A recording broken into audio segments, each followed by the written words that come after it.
Confiança do consumidor alcança em setembro o maior nível desde antes da pandemia. Inflação do Brasil já é a sexta menor entre os países do G20. E você vai ver também. Operação policial na Maré acaba com mortos e vias expressas fechadas no Rio.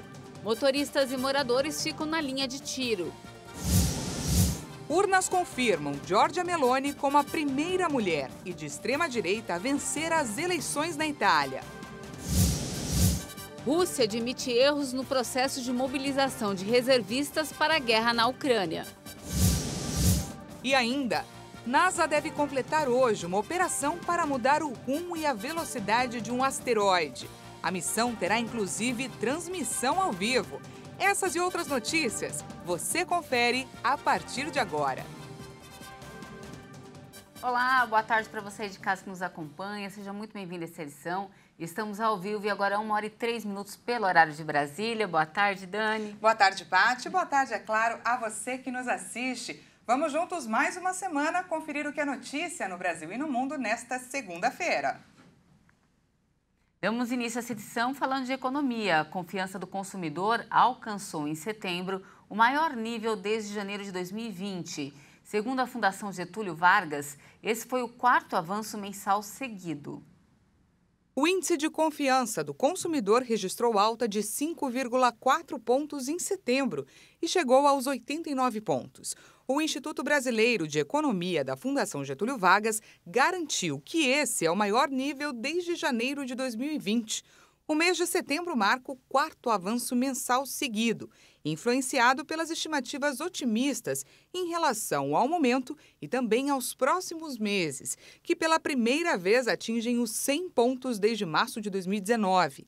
A Fundação avalia que o resultado parece estar relacionado com a queda nas expectativas de inflação dos consumidores para os próximos 12 meses e um aumento do otimismo em relação ao mercado de trabalho. O crescimento na intenção de consumo só não atinge os consumidores de renda mais baixa. O índice de expectativas avançou 7,6 pontos para 100,2 pontos, o maior patamar desde dezembro de 2019, período pré-pandemia. Já o índice de situação atual subiu 1,6 ponto para 73,3 pontos, considerado o maior resultado desde março de 2020, embora num patamar ainda baixo em termos históricos. A inflação tem caído no Brasil e já é a sexta menor entre os países do G20. E o índice brasileiro se aproxima da média dos países mais ricos e emergentes. Dados do levantamento da Austin Rating mostraram que o Brasil conseguiu reverter o cenário de aumento dos preços do início do ano. Com a queda do Índice Nacional de Preços ao Consumidor Amplo, o IPCA, nos últimos meses, o país registrou a sexta menor inflação entre os países do G20, formado pelas maiores economias e as emergentes. De acordo com o IBGE, o acumulado da inflação oficial, divulgada em 9 de setembro, chegou a 4,4%. O índice ficou abaixo da inflação da União Europeia, 7,6%, do Reino Unido, 7,1%, da Alemanha, 7% e dos Estados Unidos, 5,4%. Na outra ponta, o levantamento mostra ainda que Venezuela, 60,4%, Argentina, 56,5% e Turquia, 47,8%, lideram o ranking no acumulado do ano. Uma das ferramentas para barrar a inflação foi a alta de juros. Na última semana, após uma sequência de 12 elevações seguidas, a taxa básica de juros da economia brasileira, a Selic, foi mantida pelo Copom em 13,75% ao ano, encerrando o ciclo de aumento. O alívio na inflação brasileira também foi motivado pela redução da alíquota do ICMS sobre a gasolina e a energia elétrica nos estados, com o PIS/COFINS zerado sobre a gasolina e o etanol. Depois de disparar no início de março, o preço do ouro vem caindo nesse ano. A alta se deu com os temores sobre as consequências da invasão da Ucrânia pela Rússia. Os preços do ouro caíram quase 20% em relação ao recente pico de março. E os investidores seguem sem muito interesse no metal no atual momento. Depois da disparada do valor no início de março, À medida que aumentavam os temores sobre as consequências da invasão da Ucrânia pela Rússia, o mercado começou a seguir outras dinâmicas. Os analistas classificam as atitudes dos investidores de efeito FED. O Federal Reserve aumentou as taxas de juros em 0,75 de ponto percentual pela terceira reunião seguida e também sinalizou que altas significativas podem acontecer em novembro e dezembro. E essa ação empurrou o dólar americano para uma nova alta. Só neste ano a moeda americana subiu 16% em relação a outras. E esses movimentos têm prejudicado as ações e também estão afetando o ouro. Isso ocorre em parte porque as transações de commodities, incluindo ouro e outros metais preciosos, geralmente acontecem em dólares. Uma moeda mais forte torna mais caro para os investidores estrangeiros comprarem e pode reduzir a demanda, empurrando os preços para baixo. E agora a gente fala sobre o arroz brasileiro, que está sendo mais procurado por países do Oriente Médio, África e também pela Europa.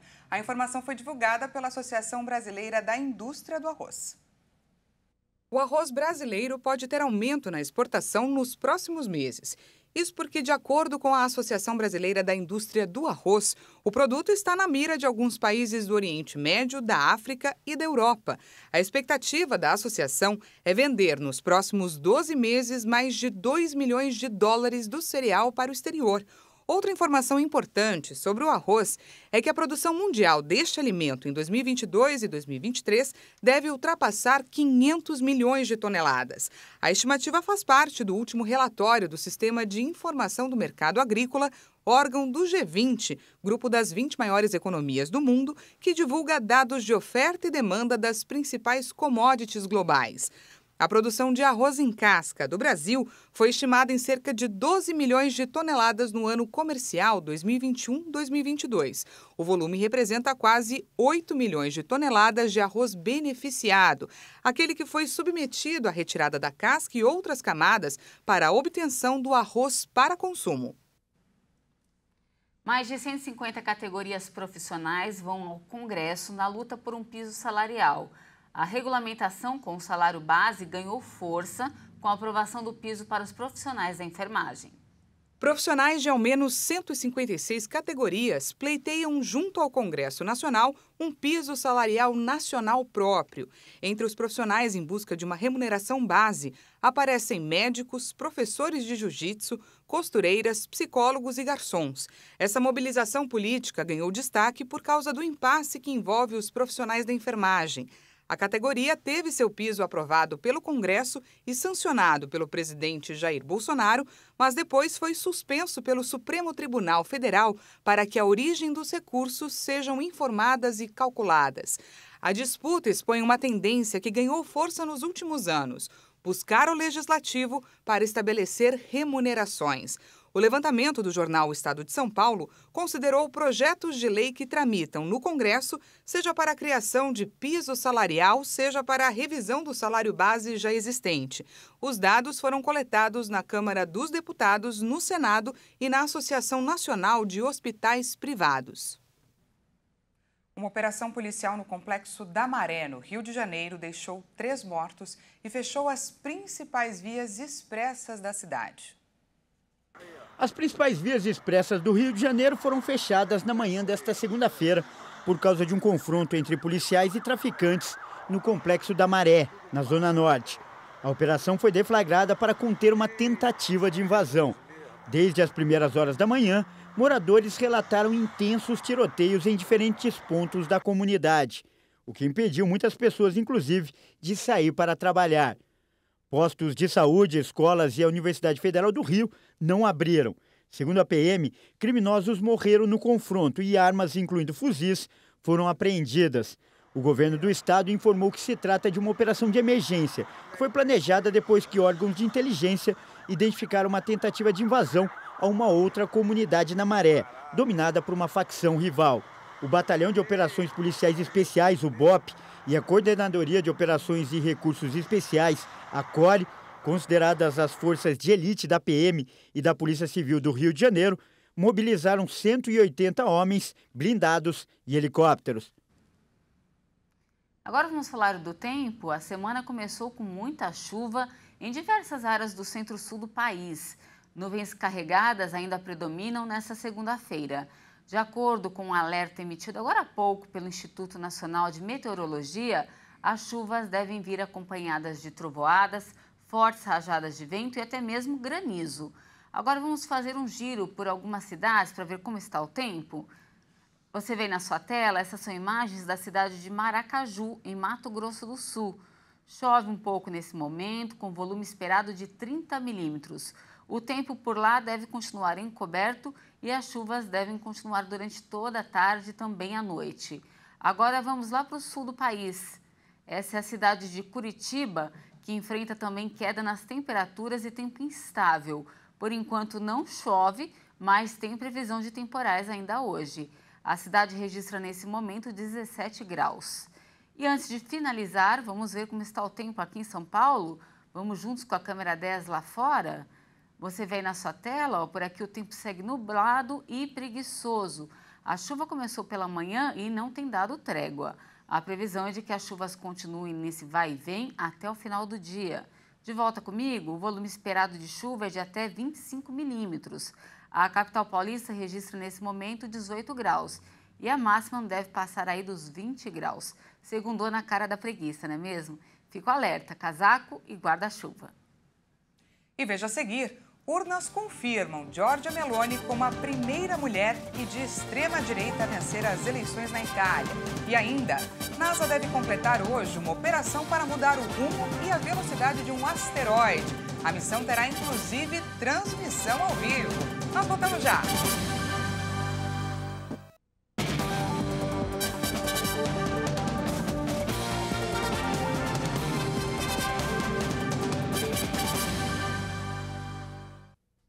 Seja bem-vindo mais uma vez, estamos de volta ao vivo, agora 1h16 pelo horário de Brasília.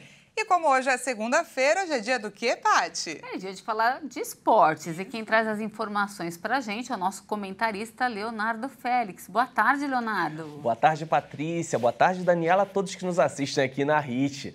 Nesse domingo teve uma partida isolada da 28ª rodada do Brasileirão. O São Paulo goleou o Avaí por 4-0 em um jogo que foi antecipado por conta da final da Sul-Americana contra o Independente Del Valle do Equador no próximo sábado, lá em Córdoba, na Argentina.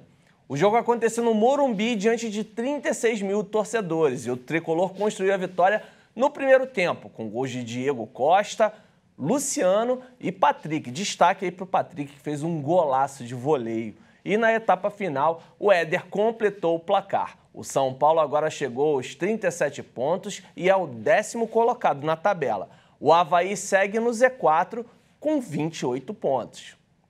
E agora o papo é sobre seleção brasileira. Amanhã, às 3h30 da tarde, pelo horário de Brasília, o Brasil vai fazer o último amistoso antes da Copa do Mundo contra a Tunísia, lá em Paris. O técnico Tite vai fazer testes para definir os 26 nomes que vão defender o Brasil em busca do Hexa. O treinador Tite só vai confirmar os possíveis testes durante a coletiva de imprensa que será realizada logo mais na França.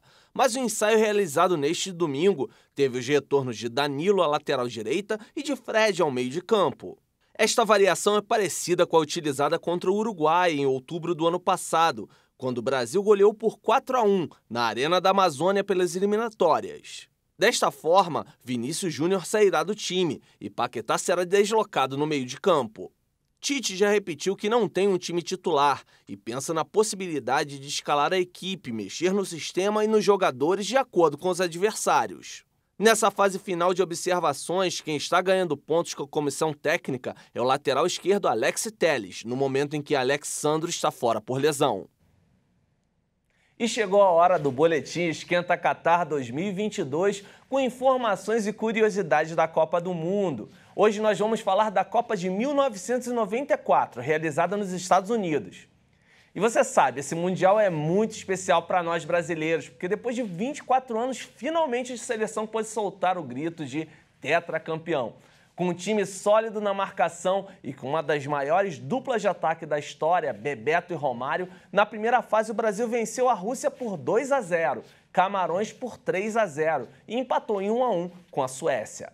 Nas oitavas de final, 1-0 contra os donos da casa. Nas quartas, a partida épica contra a Holanda. Triunfo brasileiro por 3-2. Na semifinal, vitória suada por 1-0 em cima da Suécia. E na grande final contra a Itália, um 0-0 teimoso no tempo normal e na prorrogação. E nos pênaltis, a seleção canarinho garantiu o 4º título mundial após o craque Baggio mandar sua cobrança por cima do travessão de Tafarel. É isso aí, gente, está chegando a hora, faltam 55 dias para a Copa do Mundo Qatar 2022. E eu volto na próxima segunda-feira aqui com mais informações dos esportes. Grande abraço para você e até a próxima. Obrigada pelas informações, Léo, e todo mundo na contagem regressiva. Até mais. Até. E agora eu trago um alerta para os papais e as mamães. Termina na sexta-feira a campanha nacional de vacinação contra a poliomielite. Todas as crianças menores de 5 anos devem ser imunizadas. A família toda do Zé Gotinha apareceu para reforçar a campanha de vacinação contra a polio para a criançada. O público-alvo da ação vai de crianças de 1 ano a menores de 5. O Ministério da Saúde prorrogou o prazo até o dia 30 de setembro para que os pais possam levar seus filhos. Nosso objetivo é vacinar 95% das 15 milhões de crianças abaixo de 5 anos com a vacina da polio, né? No final de semana, quando normalmente os postos de saúde estão fechados, a campanha foi às ruas e também aos parques. A saúde dos nossos filhos são em primeiro lugar, né? Porque quando está doente não sabe falar o que está sentindo e isso deixa qualquer mãe chateada, né? É uma prevenção de doenças, né? Então é muito importante, a polio pode causar paralisia, né? Então todas as vacinas, os meninos, os dois têm o cartão de vacina bem atualizado, com todas as vacinas. Na capital federal, a ação também marcou os 32 anos de criação do Sistema Único de Saúde. O SUS incluiu todos os brasileiros dentro de uma perspectiva de assistência à saúde universal, integral, igualitária e gratuita. O SUS também é responsável pela aplicação de 22 tipos diferentes de vacinas contra as mais variadas doenças, como sarampo, hepatite, HPV, febre amarela, influenza e também Covid. Agora vamos para os destaques internacionais. Falamos aí do conflito no leste europeu. Nesta segunda-feira, o governo russo admitiu erros no processo de convocação dos reservistas para lutarem na guerra ucraniana. Alguns governadores trabalham para corrigir a situação. Pois é, mas apesar dos temores, ainda não há uma decisão definitiva sobre o fechamento de fronteiras para evitar a fuga para países vizinhos. Vamos conferir. O porta-voz do Kremlin, Dmitry Peskov, indicou que houve casos em que o decreto foi violado e que os governadores estão trabalhando ativamente para corrigir a situação. O presidente Vladimir Putin anunciou na semana passada a mobilização de milhares de reservistas para o conflito na Ucrânia, o que gerou protestos por todo o país. Além disso, muitos homens jovens cruzaram as fronteiras do país nos últimos dias. Peskov disse que nenhuma decisão foi tomada para fechar as fronteiras externas da Rússia e impor lei marcial em algumas regiões fronteiriças, apesar de alguns rumores indicarem o contrário. O anúncio de Putin da convocação de reservistas gerou temores de uma guerra ainda mais longa no território ucraniano. E nesta segunda-feira, pelo menos 15 pessoas morreram, incluindo 11 crianças, em um tiroteio em uma escola na região central da Rússia. O agressor cometeu suicídio. O suspeito vestia pullover preto com símbolos nazistas e uma balaclava. A nota dos investigadores ainda afirma que 14 menores e 7 adultos ficaram feridos. A escola-alvo do ataque tem quase 1.000 alunos e 80 professores. O presidente russo Vladimir Putin classificou o episódio como um ato terrorista desumano. A vitória de Giorgia Meloni nas eleições da Itália, que já era notícia desde a noite de ontem, foi confirmada oficialmente. A apuração dos votos está muito perto do final. E os números mais recentes são os seguintes. A coalizão dos partidos de centro-direita obteve cerca de 44% dos votos parlamentares. Desse total, 26% ficaram com o grupo Irmãos da Itália, de Meloni. A Liga Anti-Imigrantes registrou 9% e o grupo mais moderado, a Forza Italiana, levou cerca de 8%. Pela primeira vez desde a Segunda Guerra Mundial, o próximo líder da Itália deve vir da extrema-direita. E também pela primeira vez na história, uma mulher ocupará o cargo de primeira-ministra. O novo parlamento só deve se reunir em 13 de outubro, quando o nome de Meloni será indicado para o cargo. A Coreia do Sul e os Estados Unidos iniciaram nesta segunda-feira o primeiro exercício naval combinado em 5 anos. A ação acontece um dia depois da Coreia do Norte realizar o lançamento de mísseis balísticos. De acordo com a Marinha Sul-Coreana, os exercícios têm como objetivo demonstrar a força da aliança entre os dois países, Coreia do Sul e Estados Unidos, e responder provocações da Coreia do Norte. O governo americano mantém bases militares no país asiático desde o fim da Guerra da Coreia, em 1953. Serão 4 dias de atividades na costa leste sul-coreana, onde os países executarão manobras táticas e outras operações marítimas. A Coreia do Sul prometeu reforçar os exercícios em conjunto com os Estados Unidos, que é o principal aliado de segurança de Seul, que vive sob constante ameaça do lado norte. As operações começaram um dia após a Coreia do Norte realizar testes com armas nucleares, com o lançamento de um míssil balístico. Pyongyang tem sofrido diversas sanções internacionais por conta de seus programas nucleares e, mesmo assim, tem intensificado seus sistemas de armas. A Coreia do Norte insiste que os recentes exercícios promovidos pela Coreia do Sul e pelos Estados Unidos são ensaios para uma possível invasão. E antes de encerrar, uma notícia que vem lá do espaço. A NASA deve completar nesta segunda-feira a missão DART. É uma operação que tem como objetivo realizar o direcionamento de asteroides. Essa será a primeira tentativa no mundo de mudar a velocidade e a rota de movimento de um corpo celeste. O primeiro alvo da missão é o pequeno asteroide Dimorphos, que possui apenas 170 metros de largura e deve passar bem pertinho da Terra. Mas não se preocupe, ele não oferece nenhum perigo para o nosso planeta. O objetivo da NASA não é destruir, mas sim realizar apenas uma pequena colisão para que a rota do asteroide seja modificada. De acordo com a Agência Espacial Americana, esse experimento pode permitir que da Terra seja possível desviar outros corpos celestes que possam vir em nossa direção. E para quem tiver interesse, a missão será transmitida hoje, ao vivo, no canal oficial da NASA no YouTube, a partir das 6h30 da noite, no horário de Brasília. Fica a dica. E essa edição fica por aqui. Muito obrigada pela sua companhia. Uma ótima tarde para você e até amanhã. Uma ótima segunda-feira e até mais.